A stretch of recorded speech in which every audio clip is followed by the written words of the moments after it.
kann letztlich nur triumphieren, indem es das Schwache ausmerzt. Ich selbst habe mir diesem eisernen Gesetz der Natur gehorchen stets jedes Mitgefühl versagt. Ich habe die Widerstände im Innern wie die Gegenwehr der Fremdrassigen immer mit brutaler Härte eiskalt niedergeschlagen. Anders kann man das nicht machen. Die Affen zum Beispiel trampeln jeden Außenseiter als gemeinschaftsfremd tot.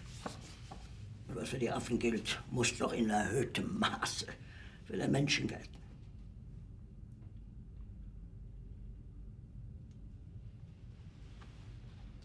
Himmler hat in Lübeck den Westmächten ein Kapitulationsangebot gemacht. Bei der Grafen Bernadotte. Der englische Rundfunk berichtet das.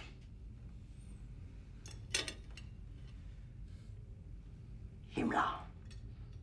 Unter allen ausgerechnet Himmler! Der Treueste der Treu. Das ist der schlimmste Verrat von allen!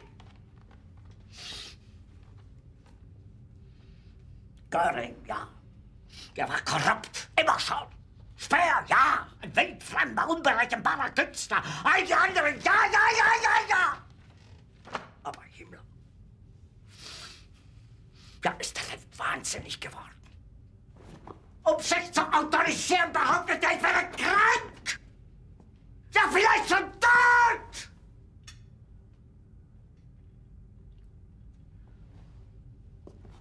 Bitte, lassen Sie mich mit Ritter von Greim und Fräulein Retscherlein. Und holen Sie mir Fegelein. Mein Führer, wir wissen nicht, wo er sich im Moment aufhält. Was soll das heißen? Er ist Himmlers Adjutant. Er muss zur Verfügung stehen. Wir haben ihn schon seit Tagen nicht mehr gesehen. Ich will sofort zum Bericht!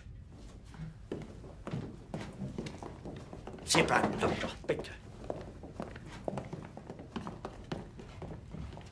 Ja, ich hatte recht, ihn nicht in meine Pläne einzuweihen. Mein Führer? Ja, glauben Sie deine schaue tatenlos zu, bis diese Judenschweine mich abmurksen. Dies alles ist Teil eines gigantischen Täuschungsmanövers. Ich habe den Feind tief ins Reich eindringen lassen. Er wähnt sich bereits als Sieger, aber Sie werden sehen, Greim. Es wird ein böses Erwachen geben. Dönitz mobilisiert im Norden, Kesselring im Süden. Wir werden den Feind in einer riesigen Zangenbewegung zerquetschen. Zugleich falle ich dem Russen mit 3 Armeen, die bei Prag bereitstehen, in den Rücken. Ich hatte ja keine Ahnung, mein Führer, dass wir noch über derartige Reserven verfügen. Ich habe Vorsorge getroffen, dass Ihnen, Greim, in Kürze 1000 der modernen Strahljäger zur Verfügung stehen. Damit können Sie die Luftwaffe wieder schlagkräftig machen. Man muss knien vor Ihrem Genie, mein Führer. Und vor dem Altar des Vaterlands.